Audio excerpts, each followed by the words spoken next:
దేవుని యొక్క పరిశుద్ధ గ్రంథములో నిర్గమకాండము 20వ అధ్యాయము 5వ వచనములో ఉన్నటువంటి భాగాన్ని మనము చదువుకుందాం. నిర్గమకాండము 20వ అధ్యాయము 5వ వచనం. ఏలయనగా నీ దేవుడైన యెహోవానగు నేను రోషము గల దేవుడను.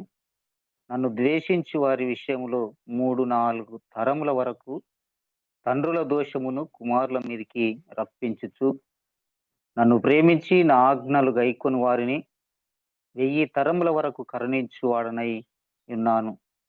ప్రియమైన దేవుని దాసులారా, దేవుని బిడ్డలారా, ఈ సమయంలో చదువుకున్నటువంటి లేఖన భాగంలో దేవుని యొక్క బిరుదు లేకపోతే దేవునికి ఉన్నటువంటి ఒక పేరు ఏంటిదంటే రోషము కలిగినటువంటి దేవుడు. ఈ లోకములో మనం చూస్తే మన కుటుంబ విషయంలో, శరీర విషయంలో ఇప్పుడు జ్ఞాపకం చేసుకుంటే పరాయి వాళ్ళు లేకపోతే పక్క వాళ్ళు ఎవరైనా గాని మన కుటుంబ సభ్యులలో ఎవరినైనా ఒక మాట అంటే మనకు చాలా కోపం వచ్చి వారిని తిరిగి ఏదో ఒకటి అనటానికి ఇష్టపడతాం. అందుకే అంత గాకుండా మన కుటుంబ సభ్యులలో ఎవరినైనా గాని కొట్టినా, తిట్టినా, ఎవరైనా ఏదైనా ఒక మాట మాట్లాడితే మనకి వెంటనే ఏమొస్తదంటే కోపం వస్తది. రోషం పుట్టుకొచ్చి ఏం చేస్తామంటే మన కుటుంబ సభ్యుల్లో మన పిల్లల్ని గాని, మనకు సంబంధించినటువంటి వాళ్ళని ఎవరినైనా గాని పరాయి వాళ్ళు ఒక మాట మాట్లాడితే మనకు కోపం వచ్చి వారిని తిరిగి వెంటనే వారిని ఎదురు మాట్లాడతాం. లేకపోతే కొట్టడానికి గూడా ప్రయత్నం చేస్తూ ఉంటాం. ఎందుకు అలాగ చేస్తామంటే మన కుటుంబములో ఉన్నటువంటి సభ్యులలో ఒకరు కాబట్టి అలాగూ మనకు రోషం పుట్టుకొచ్చి మనం ఏదో ఒక మాట మాట్లాడతాం, కొడతాం, లేకపోతే తిట్టడానికి ప్రయత్నం చేస్తూ ఉంటాం. అయితే మనకు రోషం వస్తుంది. కానీ కేవలము రక్తం పంచుకున్నట్టి పుట్టినటువంటి వారి విషయంలో మనకొచ్చే రోషం ఎంతెంతంటే చాలా ఎక్కువగా రోషం పుట్టుకొస్తూ ఉంటది. కానీ మనం పుట్టుకకు, మన ప్రాణానికి, మనల్ని సృష్టించినటువంటి దేవుని విషయంలో రోషం అనేది చాలా మటుకు దేవుని ఎంతమంది ఏమన్నా సరే క్రైస్తవ విషయంలో ఎన్నో రకాలైనటువంటి మాటలు మాట్లాడినా సరే మనకు రోషం పుట్టుకురాదు కొన్నిసార్లు. వాళ్ళు అనేక సార్లు అవమానపరుస్తూ ఉంటారు, హేళన చేస్తూ ఉంటారు, రకరకాలైనటువంటి మాటలు మాట్లాడుతుంటారు. కానీ మన జీవితంలో మౌనం వహించి సైలెంట్‌గా ఉంటాం. ఇంకా దేవుని వాళ్ళు ఎన్నైనా తిట్టుకోకు, దేవుని గురించి ఎన్ని రకాలైనటువంటి మాటలు మాట్లాడినా సరే, దేవుని నామమునకు అవమానం తెచ్చే విధంగా వాళ్ళు ఎన్ని కార్యాలు చేసినా సరే, మన జీవితంలో సైలెంట్‌గా ఉంటాం. అయితే దేవుని వాక్యంలో ఇప్పుడు మనం చదువుకున్న లేఖన భాగంలో చూస్తే, నేను రోషము కలిగినటువంటి దేవుడను అంటాడు. మన దేవుడు ఎలాంటి వాడంటే రోషము కలిగినటువంటి దేవుడు. మరి ఆ రోషము కలిగినటువంటి దేవుని బిడ్డలము మనము మన జీవితంలో కూడా ఎలాగుండాలి? రోషం కలిగి ఉండాలి. రోషం కలిగి ఉండాలంటే ఈ లోకములో మనం ఎలాగ జీవించాలంటే దేవుని యందు భయము, భక్తి కలిగి ఉండాలి. యథార్థ హృదయం కలిగి ఉండాలి. ఆయన యందు నమ్మకం కలిగి ఉండాలి. అంతేకాకుండా ఆయనకిష్టమైన బిడ్డలుగా మనం ఈ లోకంలో జీవించినప్పుడు, అప్పుడు మనము రోషం కలిగి జీవించగలం. రోషం అనేది రాలేదు అంటే కారణం ఏందంటే, మనం ఈ లోకంలో దేవునికి వ్యతిరేకమైన కార్యాలు చేయవచ్చు. లేకపోతే దేవునికి ఇష్టమైన జీవితం జీవించలేకపోవచ్చు. అంతేకాకుండా మనము అనేకమైనటువంటి పాప సంబంధమైన పనులు ఈ లోకంలో మనం చేస్తున్నప్పుడు ఎదుటి వ్యక్తి దేవుని గురించి ఎన్ని మాటలు మాట్లాడినా సరే మనం ఏం చేస్తామంటే మౌనంగా ఉంటాం. ఒకవేళ మనం తిరుగుబాటు చేసి మాట్లాడినామనుకో, ఆ పరాయి వాడు లేకపోతే పక్కవాడు ఏమంటాడంటే మనల్ని ఏలెత్తి చూపుతాడు.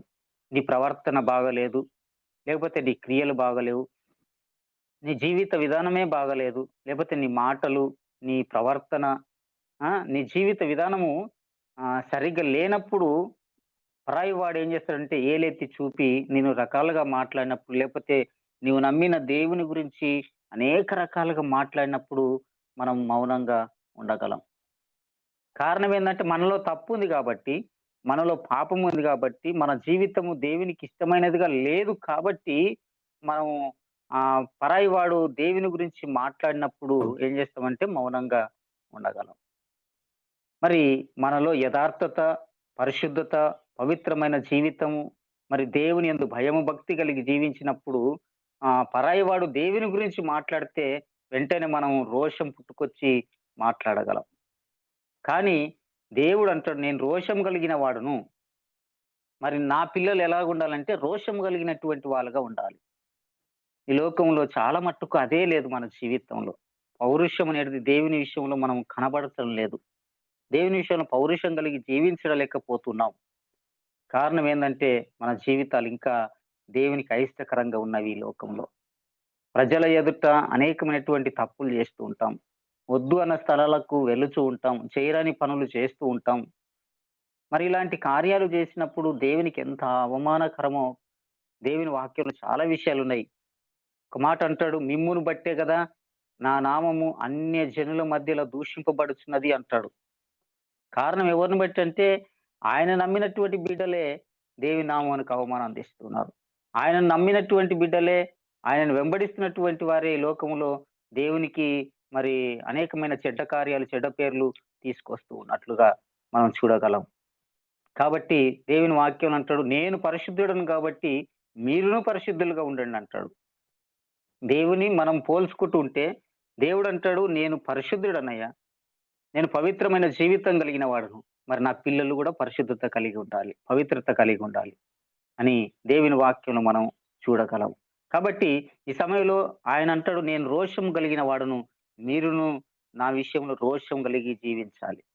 కాబట్టి ఈ సమయంలో జ్ఞాపకం చేస్తున్నాను. దేవుని విషయంలో మాత్రం మన జీవితంలో రోషము రాలేదు అంటే మన బ్రతుకులు సరిగ్గా లేవు అని అర్థం. ఒకవేళ రోషం పుట్టుకొచ్చి దేవుని విషయంలో ఎవరైనా ఏదైనా మాట్లాడగలిగితే ఎదురు ప్రశ్నించగలం, మాట్లాడగలం. అప్పుడు అది రోషం కలిగినటువంటి జీవితం.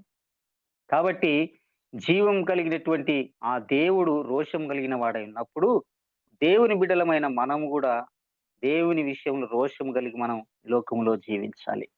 అలాగ జీవించినటువంటి వారిలో ఒక ఇద్దరు లేకపోతే ముగ్గురిని నేను ముగిస్తాను.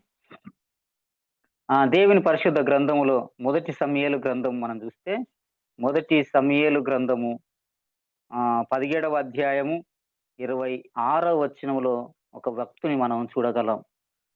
అతనెవరంటే దావీదు. ఈ దావీదును గురించి మనం జ్ఞాపకం చేసుకుందాం. మొదటి సమూయేలు గ్రంథము 17వ అధ్యాయము 26వ వచనము. దావీదు జీవము గల దేవుని సైన్యములను తిరస్కరించుటకు ఈ సున్నతి లేని ఫిలిష్తీయుడు ఎంతటివాడు?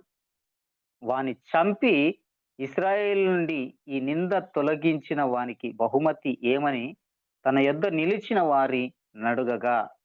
అక్కడున్నటువంటి ఫిలిష్తీయుడు మరి గొలియాతు అనేవాడు మరి 40 రోజులంట.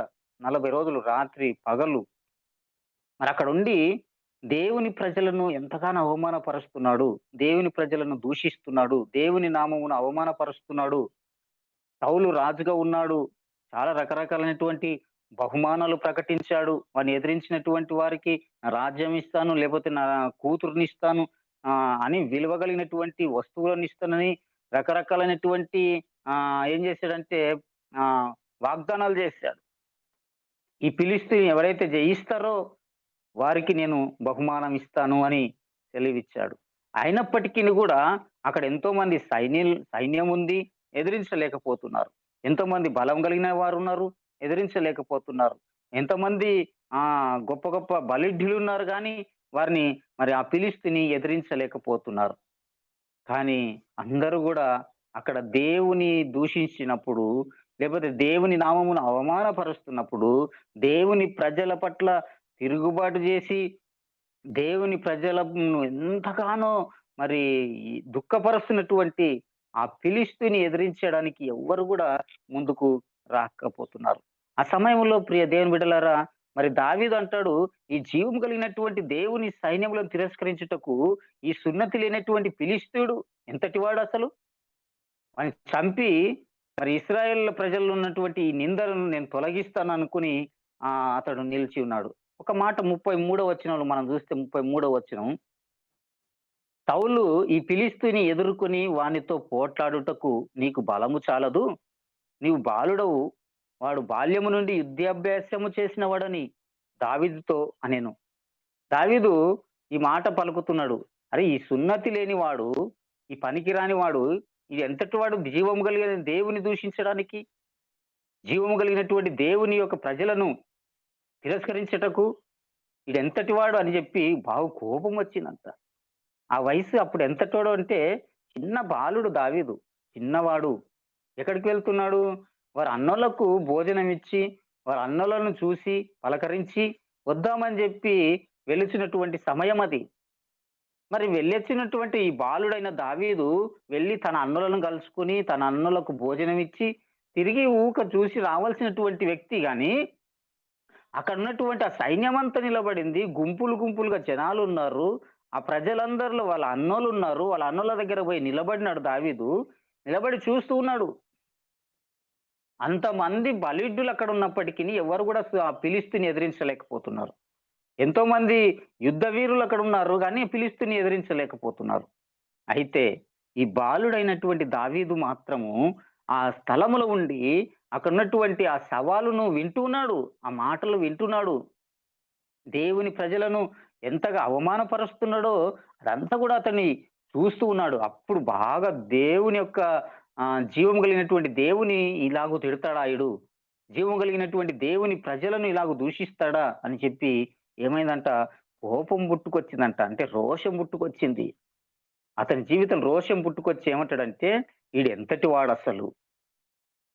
నా జీవం కలిగినటువంటి దేవుని ఎదుట వీడెంతటి వాడు?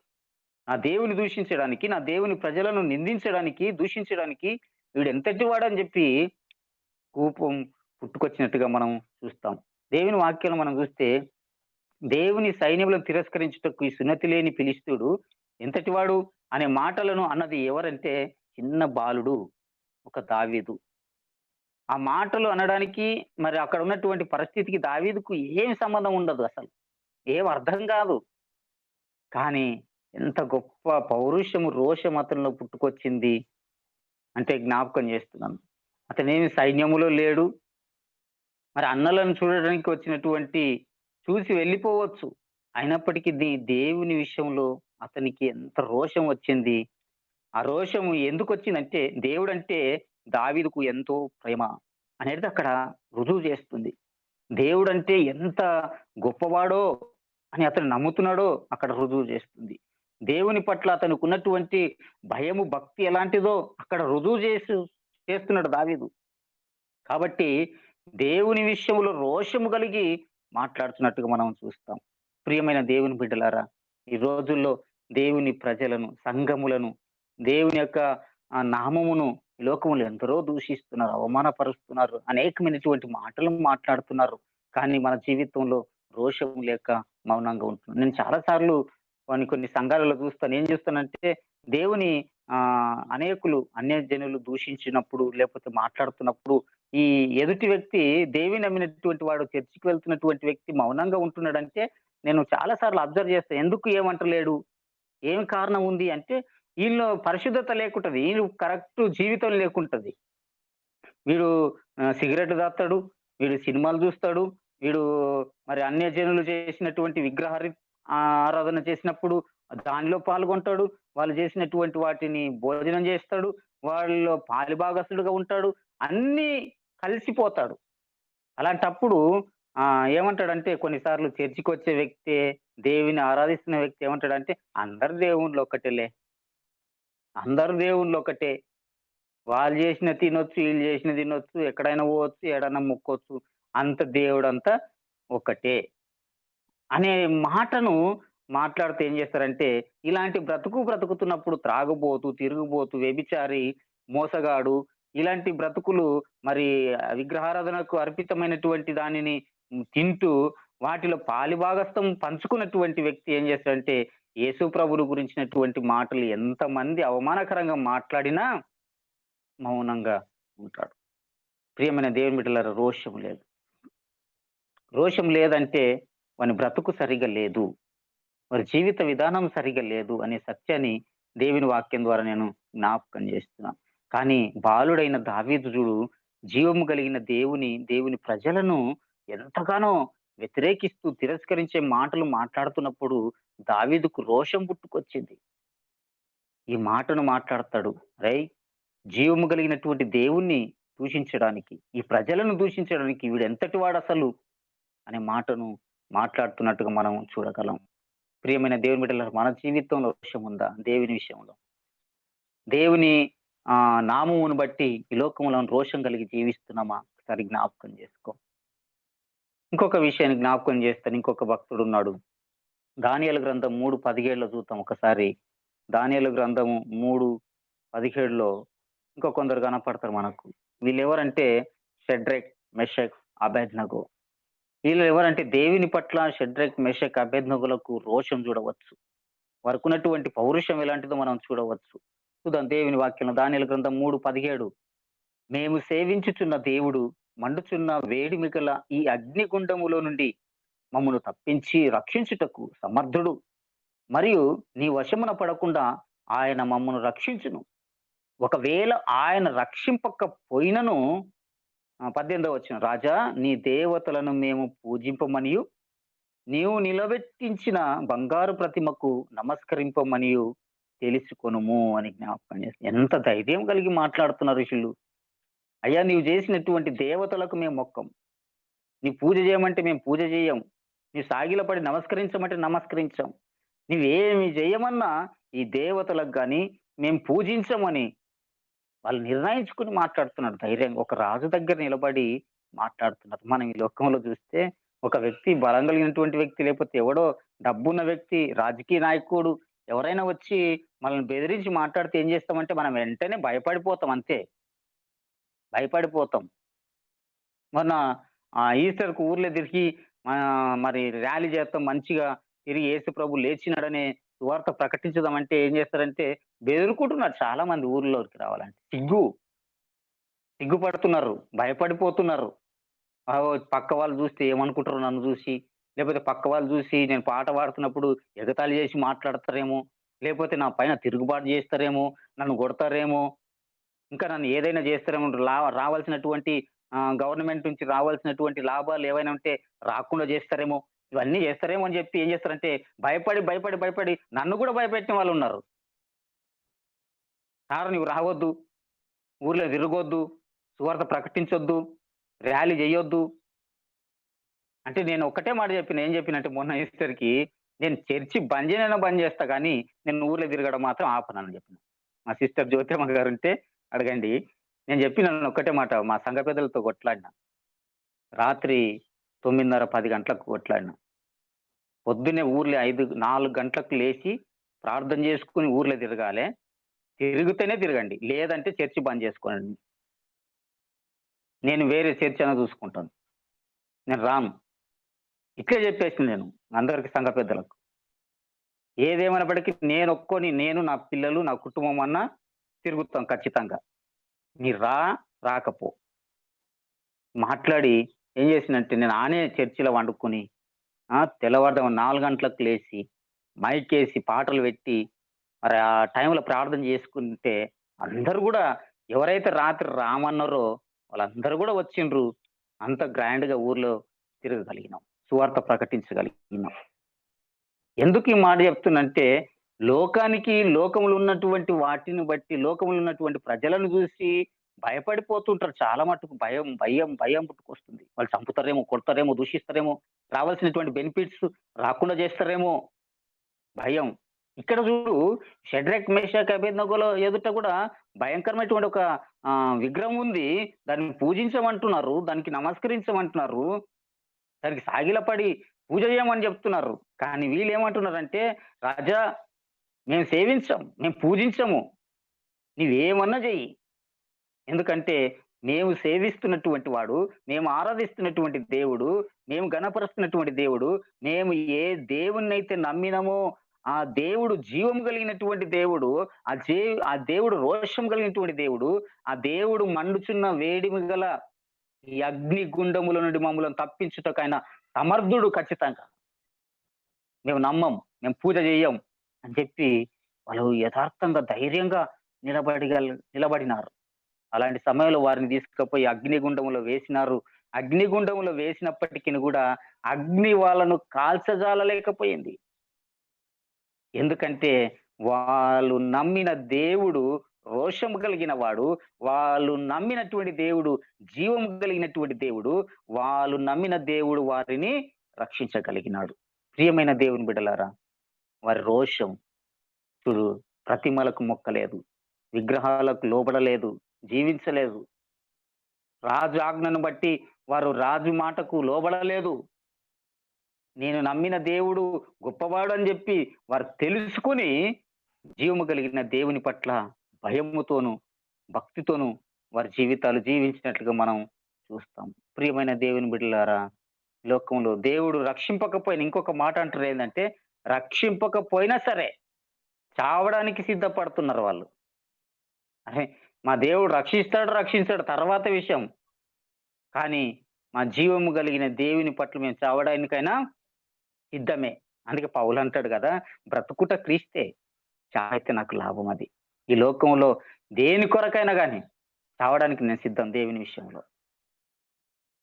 నీ మాటను జ్ఞాపకం చేసి, ఈ లోకంలో మనం ఎలాగుంటున్నాం ఒకసారి జ్ఞాపకం చేసుకో. గవర్నమెంటు, ప్రభుత్వ స్కీముల కొరకు రకరకాలైనటువంటి భయాలు పుట్టించి, వారు లోబర్చుకోవాలని రకరకాలుగా మాట్లాడుతున్నప్పటికిని గూడా మనం ఏం చేస్తున్నామంటే లొంగిపోతున్నాం.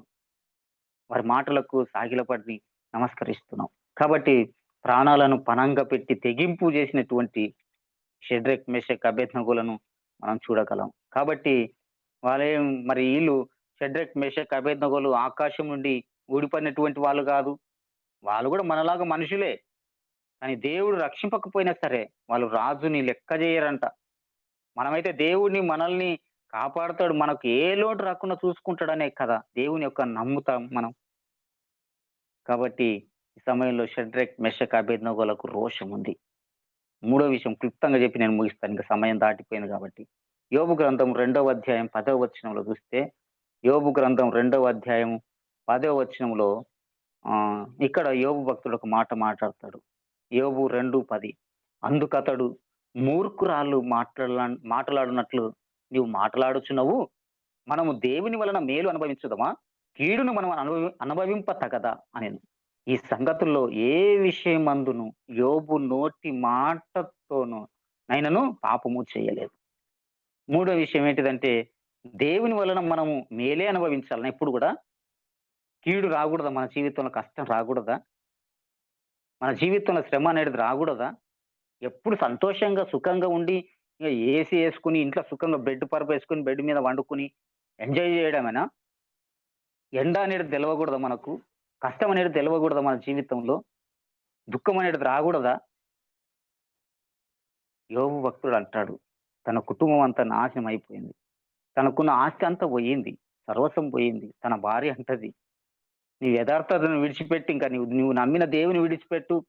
నువ్వు నమ్మిన దేవుని ఇంక దూషించు" అని భార్య భర్తతోటొచ్చి మాట్లాడుతున్నప్పుడు ఆ యోబుకి ఎంత కోపం వచ్చిందో. అందుకు అతడు ఆ మాట మాట్లాడతాడు. మూర్ఖురాలు మాట్లాడినట్లుగా మాట్లాడకు నువ్వు. ఎప్పుడు మనం సంతోషంగా ఉండాలనినా, ఎప్పుడు మనం ఆనందంగా ఉండాలనినా, కీడు అనుభవించ తగదా మనకు? మనం అన్ని విషయంలో కూడా మనం ఆలోచన చేయాలి. కష్టం వచ్చినప్పటికిని, దుఃఖం వచ్చినప్పటికిని, సంతోషం వచ్చినప్పటికిని, అందుకే దేవుని వాక్యం అంటాడు, ఎల్లప్పుడూ ఆనందించుడు. ప్రభునందు సంతోషంగా ఉండాలి మనం ఎప్పుడు కూడా. మనం నమ్మిన దేవుడు సంతోషనిచ్చేవాడు, ఆనందింపజేసే దేవుడు. మన కష్టాలున్నప్పుడు, దుఃఖంలో ఉన్నప్పుడు ఆయన చూస్తూ మౌనంగా ఉండేవాడు కాదాయన. మరి ఎందుకు మన జీవితంలో అలాంటి నమ్మకం ఉండదో, ఎలాంటి విశ్వాసం అనేది మన జీవితంలో ఉండదో తెలియదు గానీ, దేవుడంటే మనల్ని కాపాడుతాడు, దేవుడు మనల్ని కష్టాల నుంచి తప్పిస్తాడు అని నమ్మం మనం. కష్టం వచ్చిందంటే, దుఃఖం కలిగిందంటే, లేకపోతే ఏదైనా బాధ కలిగిందంటే వెంటనే ఏం చేస్తామంటే దేవుని దూషిస్తాము, దేవుని నుంచి దూరం అయిపోతాం మనం కొన్నిసార్లు. మరి యోబు సమస్తాన్ని పోగొట్టుకున్నప్పటికి ఎలాగుండాలాయన? తన భార్య చెప్తున్నప్పుడు ఆయన మాట్లాడాలి గదా! నిజంగానే దేవుడు నాకు మేలు చేయలేదు. నా పిల్లలను తీసుకొని పోయిండు. నా ఆస్తిపాస్తులు అన్నీ పోయినాయి. సర్వస్వం పోగొట్టుకున్నా. ఒంటరిగా మిగిలిన. అదిగాక శరీరం అంతా కూడా రోగంతో నిండింది. నా బ్రతుకంతా ఇలాగ అయిపోయిందిగ. ఇంకెక్కడ దేవుడు? అని జెప్పి దేవుడు నిజంగా తన భార్య మాటలకు లోబడి, తన భార్య మాటలు అన్నట్టుగా ఈయన గూడా దేవుని తిట్టాలి, దూషించాలి. కానీ అలాగ చెయ్యలేదాయన. మనం దేవుని ప్రేమించటం నేర్చుకోవాలి. కాబట్టి ప్రియ దేవుని బిడ్డలారా సమయంలో జ్ఞాపకం చేస్తున్నాను. మనకేదైనా కష్టం వచ్చినప్పుడు, నష్టం జరిగినప్పుడు దేవుని నిందిస్తే మనం దేవుని ప్రేమించటం లేదని అర్థం. దేవుని దృష్టిలో అందరం సమానమైనప్పుడు యోబును పరీక్షించినట్లే మనల్ని కూడా దేవుడు ఒక్కొక్కసారి పరీక్షిస్తాడు. కాబట్టి మనం కూడా యోబులాగా ఉండాలన్న ఉద్దేశ్యం జ్ఞాపకం చేస్తున్నాను. కాబట్టి ప్రియ దేవుని బిడ్డలారా, దేవుని విషయంలో మనకెంత రోషం ఉంది అనే దాన్ని బట్టి, మనం దేవుని ఎంత ప్రేమిస్తున్నామో, మనం ఈ లోకంలో దేవుని గురించి ఎలాగ రుజువు చేస్తున్నామో ఒకసారి జ్ఞాపకం చేసుకొని, దేవుని బిడ్డలుగా ఈ లోకంలో మనం రోషం కలిగి బ్రతకాలని జ్ఞాపకం చేస్తూ, దేవుడి మాటలు దీవించి ఆశీర్వదించును గాక.